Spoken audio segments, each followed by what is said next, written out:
and welcome back to the Chatter Jack podcast with me, your host Lindsay, and today I'm joined by Josh. Hi Josh.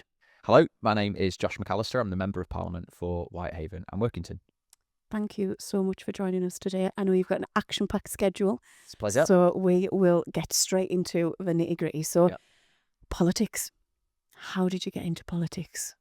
I don't think there's one simple way of answering that question, but there's a couple of things that happened growing up that I think shaped my interest in politics and my kind of views of things in the world. And that's not unusual, right? I think a lot of people grow up, they have certain experiences that sort of make them think in a certain way or give them a set of values.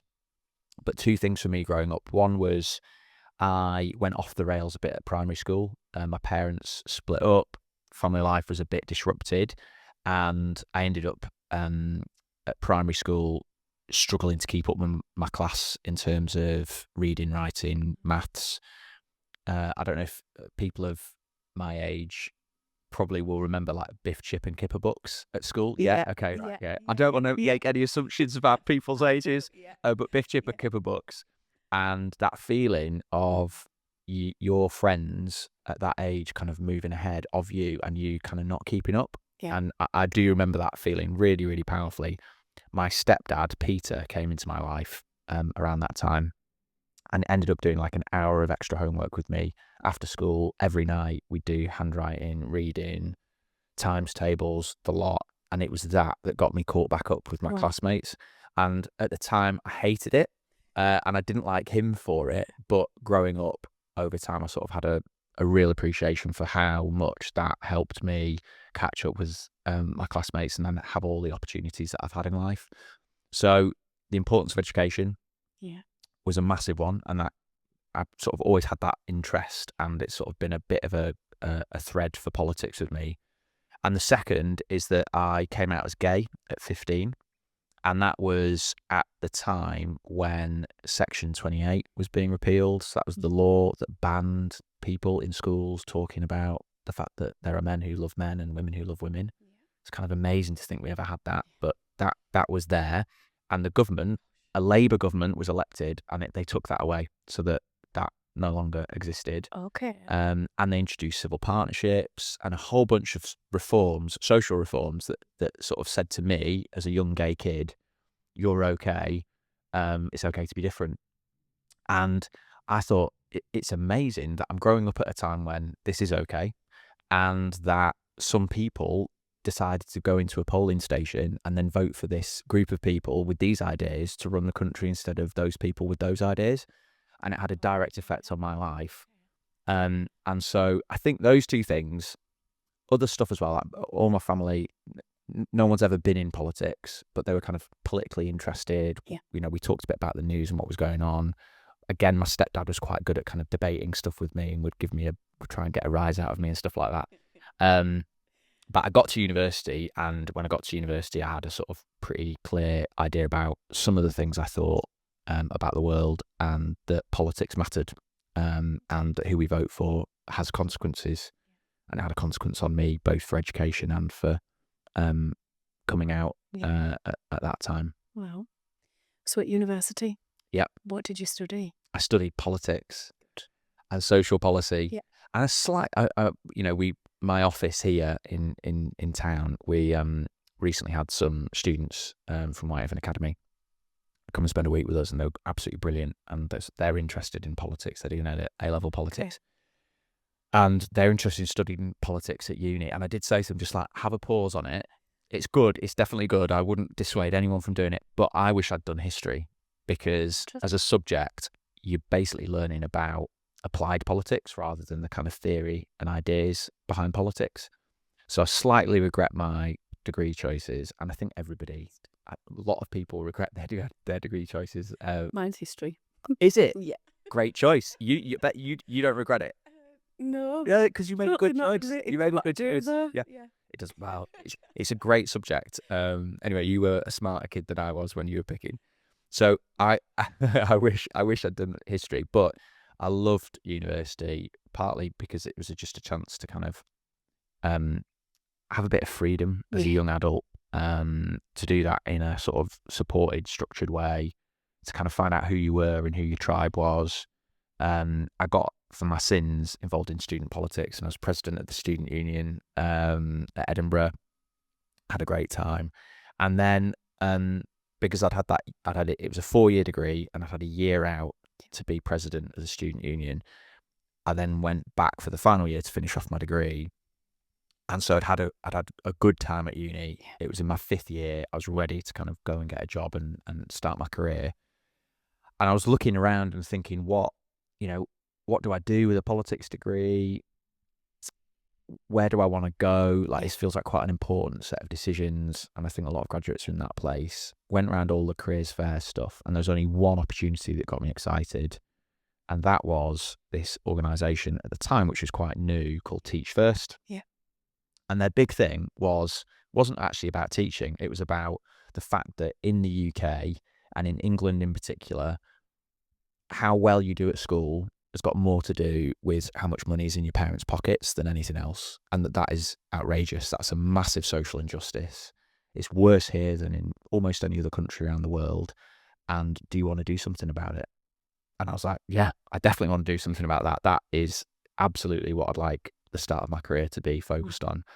And they, the whole pitch was go and work in some of the toughest schools in the country with kids who need the best opportunities available to them. And we'll throw you in at the deep end after a 5-week or 6-week summer training program.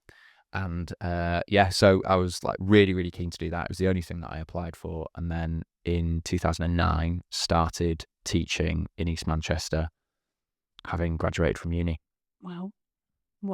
So kind of quite a journey there, from sort of feeling behind sort of in your sort of studies to actually you're going to go 360 and teach and sort of give back. So was the points at sort of, GCSE level where you thought, I think I want to do something politics minded? Was it literary subjects that you'd studied? Was it what kind of things did you study? Bit all over the place with choices of it wasn't GCSEs, it was standard grades, because I moved up to the south of Scotland with my mum and finished off secondary school up there. Got you. Just over the border from here. And I thought maybe I want to be a doctor, which is a bit left field because I wasn't particularly good at sciences.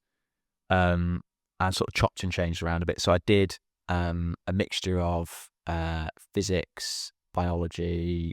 I did something called modern studies, which in Scotland's like politics, citizenship. Yeah. Geography, loved geography. So a bit of a mix. And then at A level, or the equivalent in Scotland, advanced hires, I did higher physics, which I reached the plateau of my physics ability at higher physics. I can relate to that too. I sort of applied myself really hard at standard grade at GCSE, and I capped out there. So I decided that was best left behind. But did God, you're racking my mind now. Biology, geography.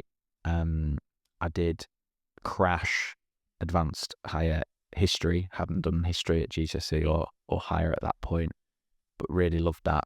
And then modern studies. So ended up, and English as well. Took English onto A level. So I think that I ended up in that combination of those kind of subjects, and found them really interesting. Nice. Led me to politics and social policy. Yeah, so quite literary subjects, and that's always been. Yeah. Would you say that's a kind of a skill that you've mastered as time has gone on? So obviously, literacy, reading, writing, communicating. Is that something that has kind of been right through your career? Obviously, probably being a teacher, you stood at the front of the classroom, right? Yeah, it's a funny question, because I was never a strong reader at school. Yeah. And so I guess self-identity wise would never describe myself as being like literary. But a lot of my job, especially now, is reading stuff, is writing stuff, is speaking, and doing speeches, and thinking about how to communicate ideas. That's a big part of politics. So I guess that is where I've kind of ended up going. But it was I guess more, I describe it at the time more as an interest in humanities subjects at school. Yeah. So then East Manchester. Yeah. Tell us about that. Yeah, so one of my first lessons was 15, 16-year-old lads who were in the lowest attaining group in the school. Okay. And I think I must have been 22. So I wasn't that much older than them, and they could tell that. And that was like, it was properly being thrown into the deep end. So great stories, and having to learn incredibly quickly the importance of giving kids and teenagers in particular, and especially young boys, really clear boundaries, and making sure that, you need to combine that belief that they can do well, and you need to communicate that to them, that you believe that they can do well and go far, but not naive about the fact that they need really clear boundaries. And actually, teenagers thrive on it. Yeah. They need it, and they don't need someone who's going to be all over the shop and trying to be your mate. They don't need someone who's just like completely disciplinarian without any sense of humour. So you have to learn, and especially in East Manchester and Oldham, you kind of have to learn to get along with people and find that chink of humour and communicate that you're there to help them do well. But incredibly difficult to learn to do that as a teacher. So I love teaching, but it takes a bit of time to get good at it, and you learn by failing in front of kids, and that's quite it brings you down to earth. Like the bank. So are you a City or United fan as a result So I'm of that? actually not a big football fan. Then that's but fine. but with the school was near the Etihad Stadium, right? Right. So it was always much more diplomatic to say that you had sympathies with City than United. Bit not dissimilar to now, where I get asked whether I'm Whitehaven or Workington, and my answer is Rothbrow. So safe. It's a safe bet. Yeah. Safe bet. I like that. Not if you say that on Kells. No, that's fair enough. We get football. We'll draw the line under that, because we can go on for that for days. So we'll leave that there. So then I guess, kind of coming out towards the end of that teaching period. So what was for you? What was the change in that decision to leave education and leave that?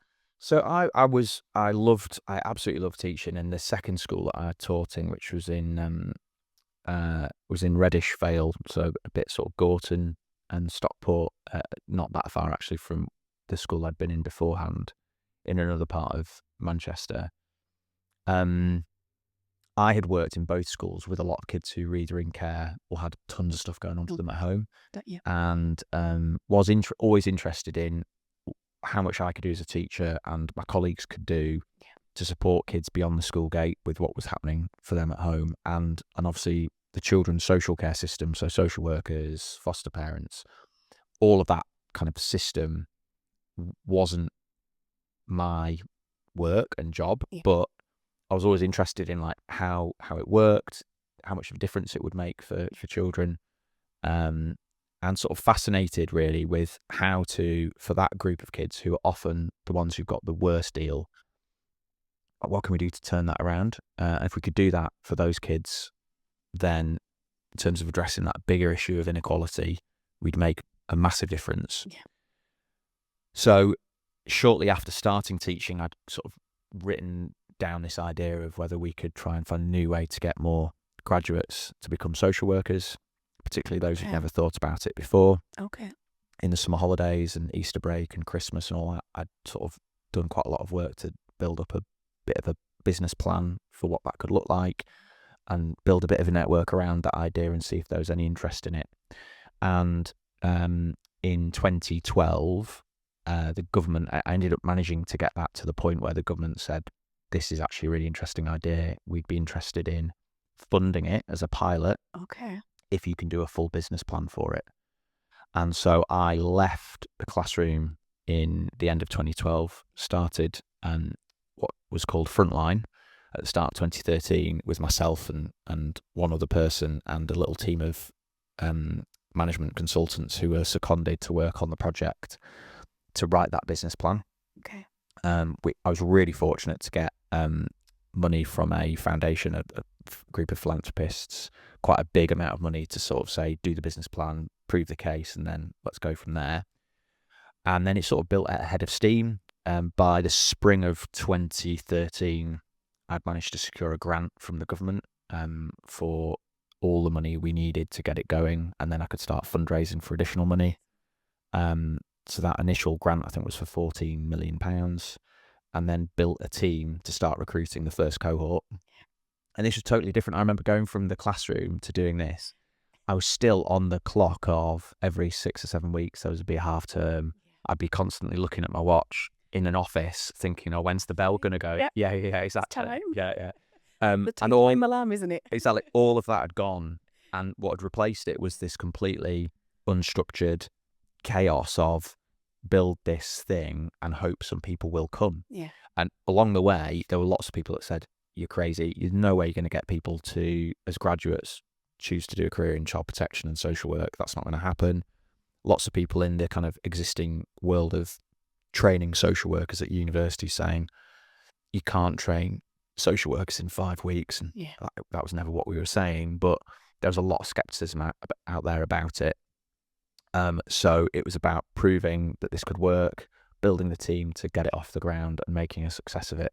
And by 2014, the summer of 2014, I was stood in front of 104 graduates who were chosen to start their career doing this, interested in this issue of social disadvantage for kids who don't have that stable family life.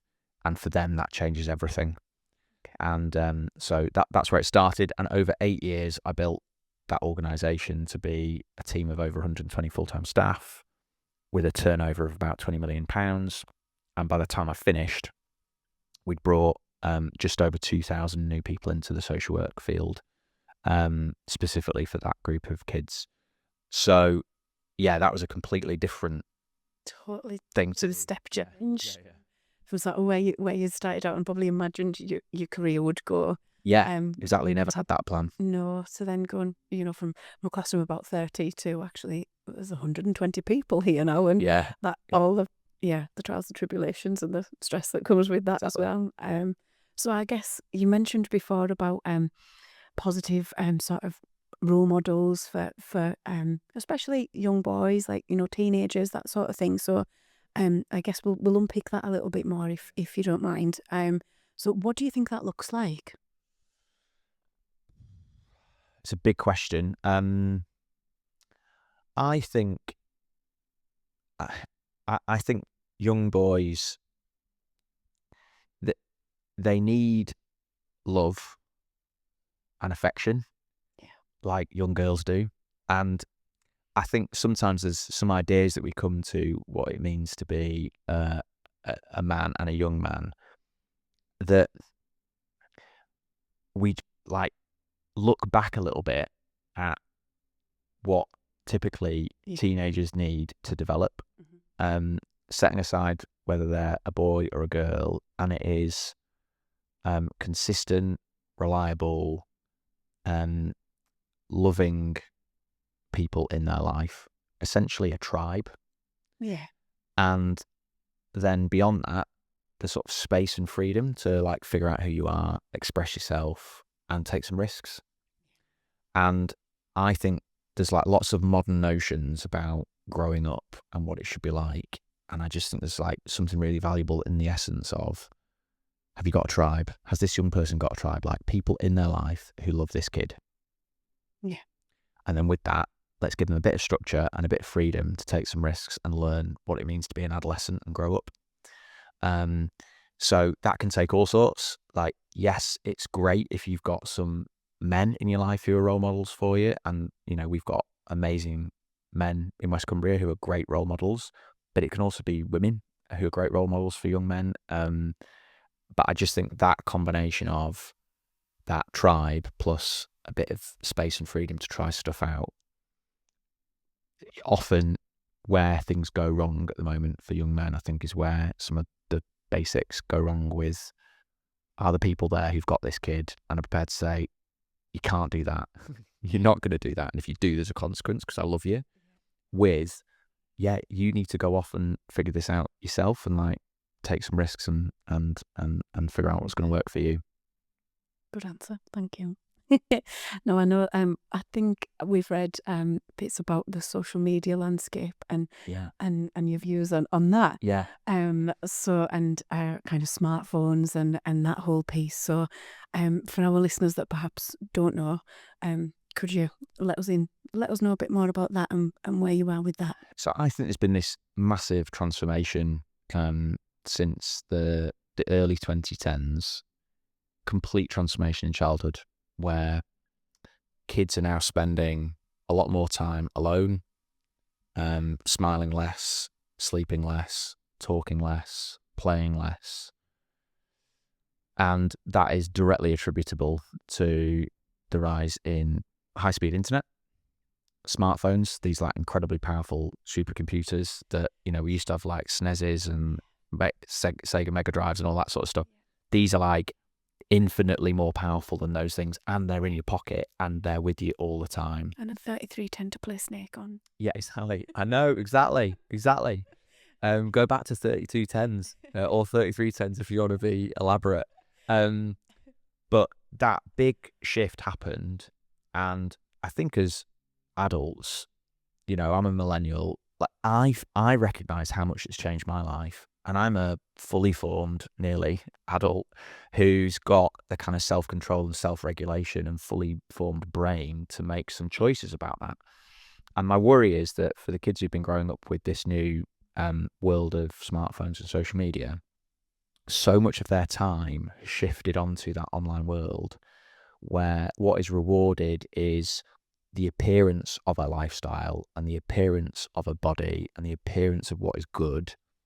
And it's stripped away a load of stuff that just human beings need for development, like sitting down with each other and giving each other eye contact and saying maybe a clunky thing or a wrong thing and then seeing someone's face and then reading it and then sort of fixing it, and like doing that without other people around, like adults to tell you how to do it, and doing it in person. So we've sort of had this simultaneous thing happen where adults have become more risk averse about kids playing in the real world. So if you look at like a playground now compared to what a playground looked like 20 years ago, it looks really boring now. You can put like photos next to each other of it.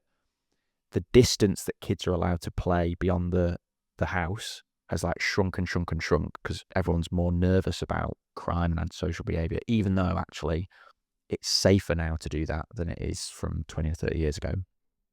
And yet, at the same time as making those things less available for kids, we've increased their exposure to all this super risky stuff for their brain development, for their health, for their sleep, for exposure to like very serious online harms in some cases. Kids have just sort of been able to crack on with this world that a lot of parents don't understand. And that's the point, isn't it? It's the bit that parents yeah, perhaps don't understand. And it's really tough as a parent. So like my view on this as a politician is it's not okay for politicians to say this is on parents to fix, because this has been a whole generational sea change. It's a collective action problem. If you're going to be the parent that says you cannot have a smartphone until you're 14, 15, 16, and the rest of that kid's classmates have got them, how are you supposed to hold the line on that? Because you're either depriving your kid of the social network that they've got and ostracizing them, or you're giving into this thing that isn't really that healthy in the long term. So it's an impossible choice we're giving parents. And it's why I think we've reached the point of needing some new shared rules as a country about how kids should be growing up online and with some of these technologies. And without sounding like a total Luddite, we've been through this sort of issue before. We did it with cars. So cars came along, everyone then started buying cars, and we thought there's a lot of people crashing, so maybe we should have some seatbelts. The car industry said, if you do that, it'll kill the car industry. Conservative politicians at the time said, no, this is the nanny state, we're going too far. People dug out surveys that said, 30% of drivers won't ever wear a seatbelt. So 30% of people on the road are never wearing a seatbelt. Then what's the point in having any seatbelt? So we're going to criminalise, 1 in 3 drivers. And look at now, everyone wears a seatbelt. And what we've done with kids and phones and social media and the internet is we've basically given every kid a supercharged vehicle, and we've turned all the safety features off. We put them on the road with every other kid and said, go figure. And that's the mental model we should apply to this problem. So countries around the world are trying to figure this out. Australia's trying to figure it out. States in the US, we're trying to figure it out here. And are we going to go as far as the States and mention the TikTok ban? Are we going to go that far? Well, so I mean, the US TikTok ban is about a whole load of other issues as well, to do with Chinese ownership of the company and all the rest of it. I think we will get to a new set of rules here in the UK. I think we're trying to figure it out, and what's become clear to me is that politicians are catching up with the public on this. Everywhere I go, parents in particular of kids that are like 9, 10, 11 in particular tell me, like, we need to do something about this. It's out of control. I speak to head teachers and teachers all the time, almost every week. They say the same thing. So I think we'll get to some new rules on this that sort it out. I just want us to get there as soon as we can. Okay, we'll stay tuned for that one. We'll stay tuned. So I guess then coming back to sort of the education system as a whole. So we kind of ask people what was on the school reports, university versus apprenticeships, that kind of thing. So what was on yours out of interest? On my primary school reports, it would have been very chatty, very distracted, fidgety, causing a bit of mischief. There was definitely a couple of years of my school reports that were like that, and a bit of a sort of worry that I was going off the rails. And then I think as I got older and moved through school, and a lot of this is down to Peter, my stepdad, and his influence, I ended up getting more school reports which were about me struggling a little bit, but like trying hard, and then kind of getting there. My key stage 2, and having become a teacher, you then sort of get the inside track on what these grades and stuff mean. But key stage 2, I got level 3, and the teachers that listen to this will be like, "Oh my God, that's not great." And that's like a forecast that you're going to struggle to make a C at GCSE, English and maths. Got you. And I did get, I got a C in GCSE maths. So like I ended up kind of just getting there. So at school, I was never the smartest kid in the class. I think where I felt like I was doing well and succeeding was very much towards the end of school, and it was in subjects like geography,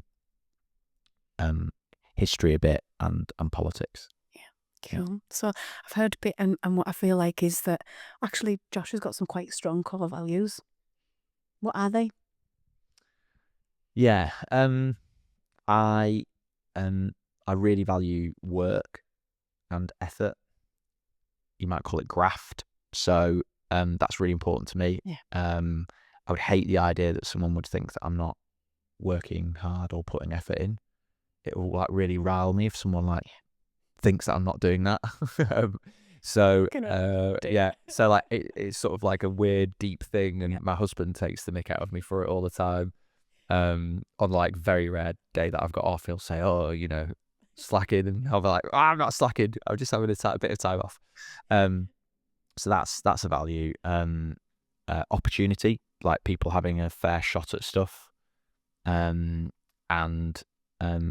wanting to make sure that we don't, like, not making assumptions about people's ability, and kind of looking beyond how people might initially think about somebody, and making sure they've got that chance. The work that I did after setting up Frontline, I did a big review for the last government looking at the care system. Okay. Which we've not talked about, but I spent a lot of time in that, talking to kids in care leavers, parents who've had children removed who themselves grew up in the care system. Okay. And a lot of their stories were about how government had failed them.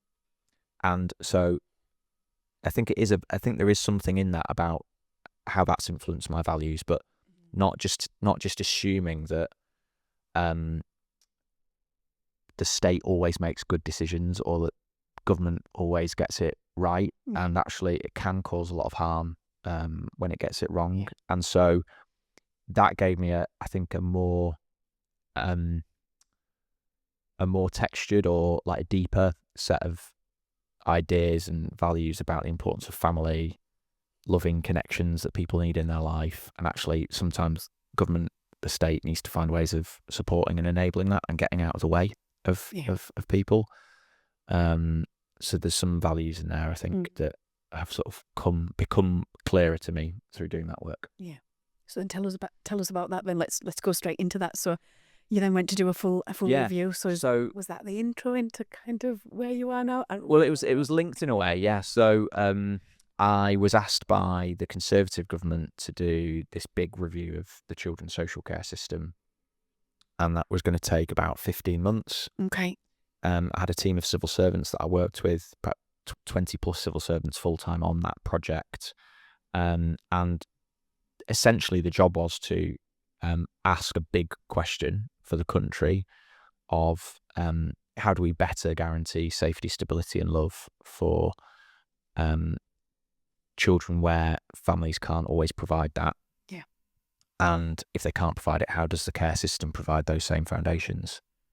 Now, asking that question was really important to make sure that people that have been on the receiving end of that children's social care system were at the centre of answering it. So finding ways of reaching out to the care experience community, to parents who've had like a really awful experience of social work or of other services and ended up themselves in a really difficult spot with addiction or domestic abuse, mental health breakdowns, housing problems. So some pretty bleak stuff. But in doing that, amazing stories about people's resilience, people who've managed to turn things around, families that have kind of dug really, really deep and been able to look after their kids despite all the odds.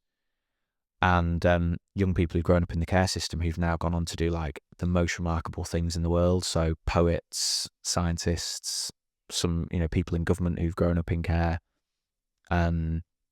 people that have grown and set up amazing businesses, and that actually the insights they've got from having grown up in care have been a big part of that.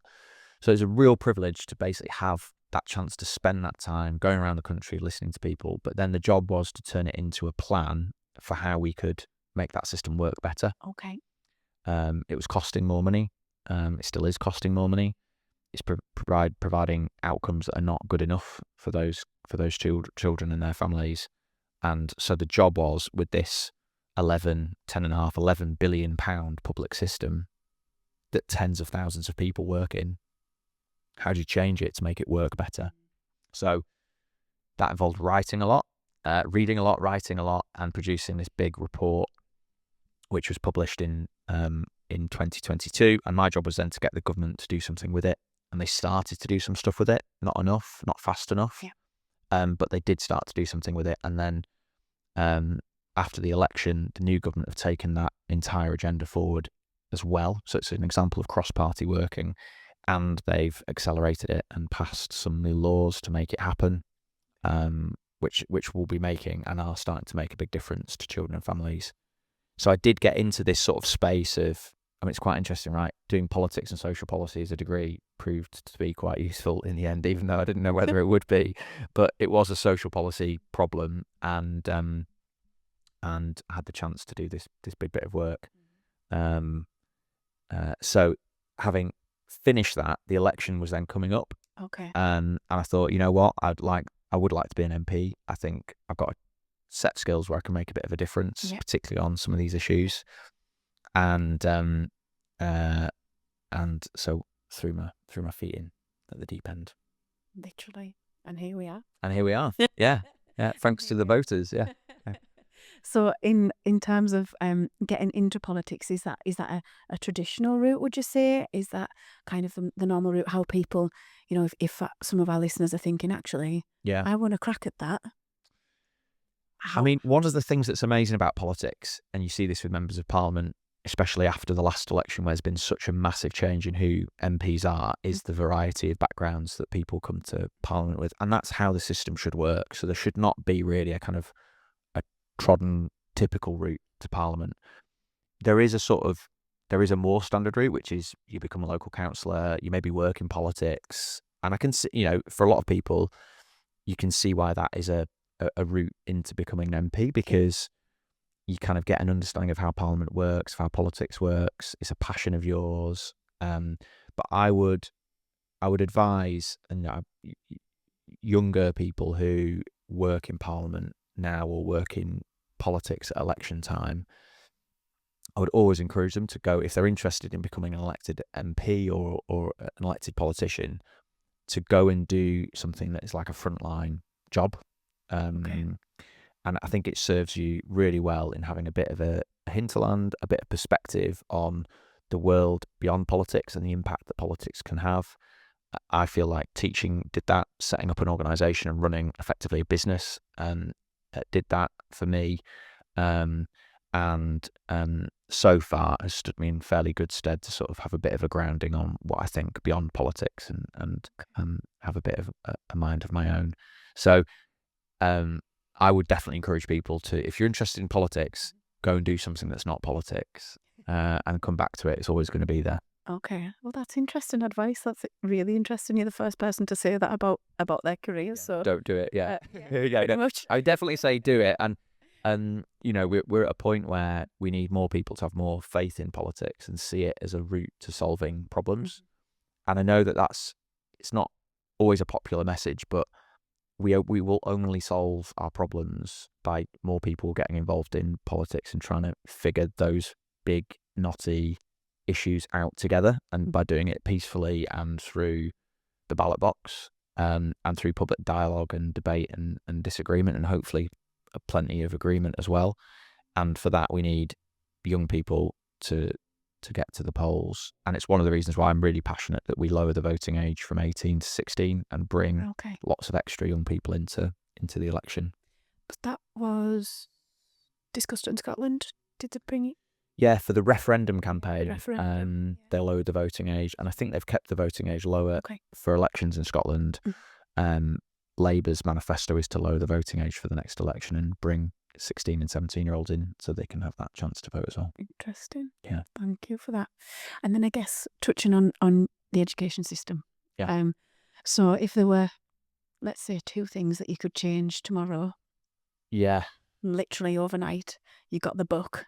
Yeah. You could do whatever you want. Yeah. What would be number 1? And what would be close second? I'd have lots of ideas about what to do. So I think the big thing that matters for kids in schools is the quality of the teaching in the classroom. Like, there's a lot of other stuff we talk about, how good the building is, sports clubs, all that stuff, and that stuff is important. The most important thing is who's in the front of the classroom, and have we helped those people with the best evidence, with the best professional development, with enough headspace to be able to do the job really well, sort of taking away any of the other distractions so that they can focus on teaching. And the education system we've got now, partly as a consequence of some of the decisions the previous government made, it's really hard for teachers to focus on teaching because there's tons of other stuff that they're stepping in to fix. So essentially, the best way to get the best education system in the world is to get the best group of teachers in the world. And I don't think we're that far off having a world-leading teaching workforce. And we've got amazing schools here in West Cumbria with incredible teachers working in them. So that's a bit of positive news, and I'd want to start by building on that stuff. But then there's some ideas that I've got from the review that I did, and things that I think would make a big difference for people across the country, and that includes some ideas that might be a bit more controversial, but I think would make a big difference. I think having phone-free schools and being really clear about that, like kids come to school, they don't have their phones on them, and it's really clear, and we help teachers hold the line on that. Yeah. I think would make a difference.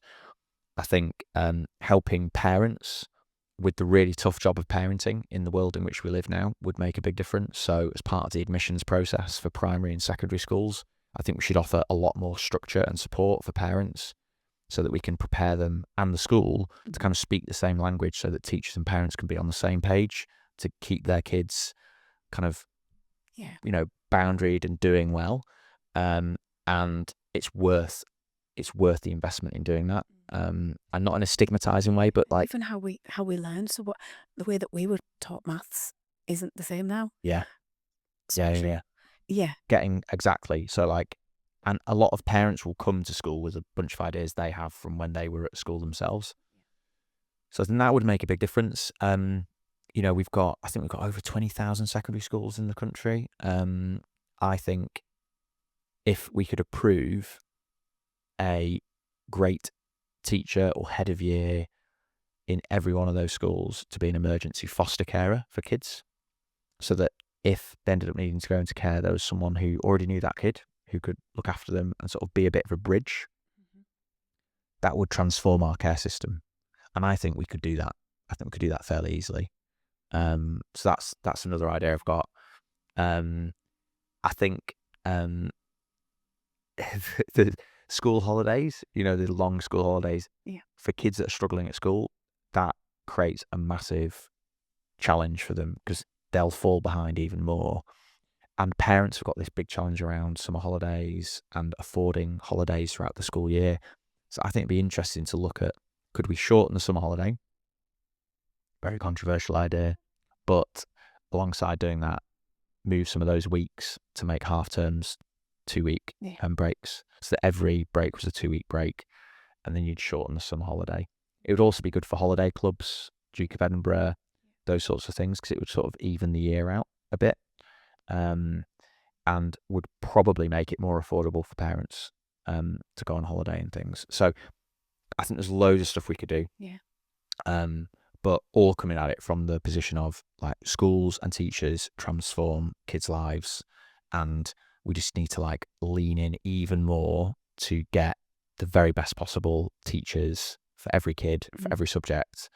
And as I say, we're not a million miles from that at the moment. So that'd be my big thing. Yeah. Thank you. So do you need qualifications to be a politician or an elected MP? You don't need I don't think you need any qualifications. There are things that would disqualify you from being a politician. But no, it takes a whole bunch of different people, and the diversity of backgrounds that people have come to Parliament with is fascinating. So there's people that have been in the armed forces. There's people who've been nurses, social workers. There's a couple of MPs who are foster carers. People that have set up their own businesses. People that have been in politics a long time, who've worked for other MPs, teachers. So there's a real mix, and I think that's one of the good things about it. But you don't need any particular qualifications. You don't need like a politics degree or anything like that. So what is one thing that you wish people knew about your job that perhaps they don't know? That's a very good question. I think one of the things about my job that people wouldn't necessarily see is how, in some ways, it's very constrained. So you're a bit like at school, you've got to be in Parliament at a certain time and vote at a certain time. There's bells that go off and all that crazy stuff. This is a Friday that we're speaking, and I've just had a text message that says I need to be in Parliament tomorrow because there's an emergency vote on something, and I didn't know that at the start of this podcast. So I'm going to have to move things around and do that. So there's some bits that are very constrained, but there's other bits which there's so much freedom and scope to pick issues that are important to your constituents, or businesses in your constituency, where you can make a bit of a difference and focus on stuff. And it can be very, very frustrating on some of those issues. But by kind of applying yourself, working hard, being pretty determined on it, being quite creative about how you solve the problem, you can actually make a bit of a difference. And that is really, really rewarding. And I don't think people don't get to see that, but that combination of stuff that I'm doing here in the constituency, and then when I'm going down to London, how I can use Parliament and that all the processes that come with Parliament to make a difference for our community, that's the bit that is really rewarding. And I think all people see sometimes is the news, and sometimes you stood up in this very old looking room called the House of Commons. There's a lot more to it than that. Yeah. And you run the office. I wasn't aware of this actually, that's fully your responsibility. You're the employer. Yeah, exactly. So so you've got a team. I'm really lucky to have a great team here. Almost all of the team are based here in the constituency, and then I've got a couple of people in London. So yeah, that's right. You're sort of running a small team as well. So it's a bit like a small business in a way. I've tried to delegate a lot of that in terms of how the team works and make sure that there's someone who's focused on building a really good team and running all that, because your head's in a lot of different places as an MP, as I'm sure you can imagine. Yeah. Yes, I can. Amazing, amazing. So, for closing remarks, then we always ask the question: if you were to revisit your time again at school, what would you tell yourself? Or just life advice in general. Yeah. What advice would you give to younger Josh? What would I tell younger Josh? God, I don't know. I when I get asked these retrospective questions, I think part of my characteristic is to kind of just keep looking forward. I don't spend too much time sitting down, taking stock of what's happened and kind of looking in the rearview mirror. So I sometimes find them slightly tougher questions to answer. But they're good. They sort of force you to think, don't they? I think one of the things I've enjoyed doing more as I've got older is reading more broadly, like reading different books, learning about different things and making connections between different subjects. And so maybe I would have said to do that from an earlier age,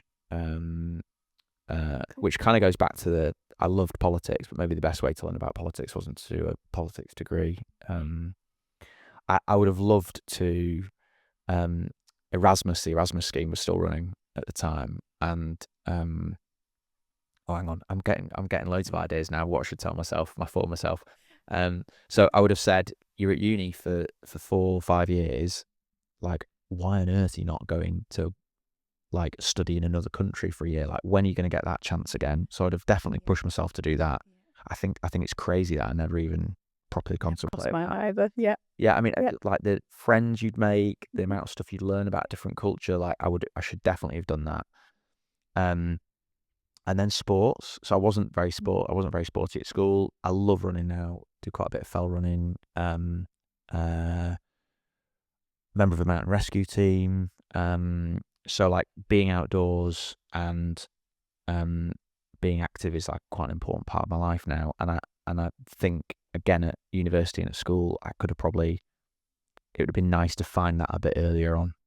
I think I would have got something from it. Yeah. Amazing. Yeah. That's really good. Thank you. And then the last one, the debate. If you were to have your time all over again, would you still go to uni? Would you take an apprenticeship? What route would you go down? Yeah, I mean, I think this is a really big question for our community, actually. And it's a big question for our community because we've got, I think it's the second lowest rate of kids going to uni in the country. And I'm not that comfortable with that. But this is really interesting. Yeah, and I love this because out of all the guests we've had, there's only one that said university. Everyone else said they were doing apprenticeship. Well, look, there's a bit more to it, right? So, Barrow and Whitehaven and Workington, Barrow definitely, and I think we're just behind Barrow, are the two constituencies with the lowest number of kids going to uni in the country. And part of that story is because we've got a really good, mature apprenticeship offer, and that is great. And there are other parts of the country who would, are working really hard to try and build the sort of apprenticeship routes that we've got here, which are amazing opportunities for lots of young people, and degree apprenticeships, and those new things which are sort of becoming real opportunities for young people that will lead them directly into work without taking on debt. They're great. I want young people here to know, though, that, we will celebrate them doing an apprenticeship, that it is fantastic, that we've got these amazing endeavours we do as a community, that we've got so much pride in. The fact that our place was the first place in the world to create a civil nuclear power plant, the first clean energy revolution the world had ever seen. We did that here, and you get to go and work as part of that same mission today at Sellafield. That's amazing.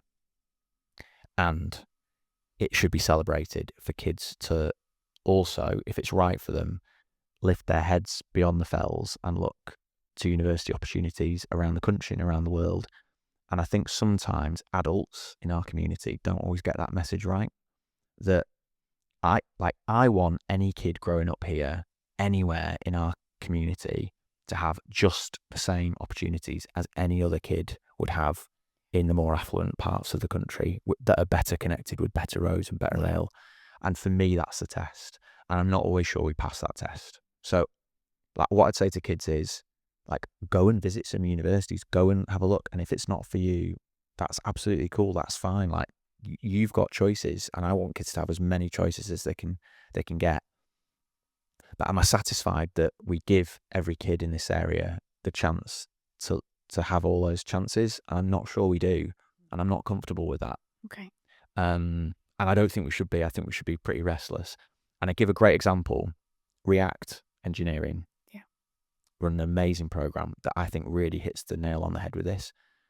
They sponsor kids to go off to university and give them support to come back in the holidays to work at React as part of their scholarship scheme. And we could have more of those sort of opportunities so that, you know, with confidence, we can say that West Cumbrian kids can stay, can do really well, have loads of opportunities here, not just at Sellafield, but in the supply chain and in other industries or in tourism or all sorts of other fields. Yeah. And they can go off and do really cool things around the world, and maybe they'll come back. Yeah. And if they do, great. And if they stay somewhere else and build a life somewhere else, that's great. Like there should be West Cumbrians all around the world. And so I think there's something about just getting this message right for young people, so they don't hear it as we are worried about the future of our area, and because of that, you need to stay here. Yeah. Because ultimately, there's only one that only leads to one end result, which is young people feeling a bit resentful that it's all on them. So it's a long answer, but I think it's a really great question, and it's almost not the right question, right? It's like, do our kids here in our community have all the opportunities that they should be afforded? And that means apprenticeships as well as university. And I want to make sure that we have those chances for our kids. Fantastic. Thank you so much. What do you think? Well, I went to uni, so I do have a degree. Had a great time, learned loads, learned about myself, and actually, I was educated out at that point. I wanted out. Yeah. So if I had my time, like I wanted to be a teacher. Yeah. Still time. There's still time. You never know. So don't. Tom's looking, thinking, "Oh God, what's she gonna say now?" So would I? Yeah. What would you do if you have your son again? What would you do? It's a really, really hard one because whilst yes, I have a history degree, do I use what I learned? You know, I've then gone on and always ever worked in marketing. So I have no qualifications in marketing. Yeah.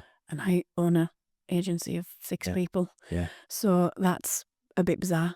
And probably not the normal path. The normal path, isn't it? And then we've hired apprentices. So we've had 2 through Natterjack at the moment, and I can honestly say from my business perspective, what they bring to the table, it revitalises the whole business, and it brings a new revenue stream, it brings new ideas, it brings new opportunities, and because they see the world in a different way than I do.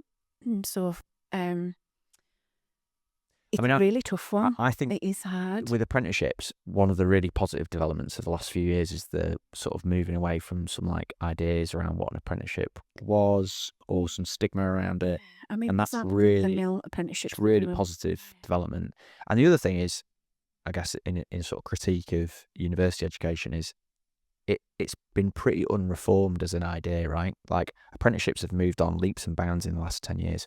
How much have university degrees changed? And actually, I think there's big questions there about what should degrees be like? What should the learning experience be like?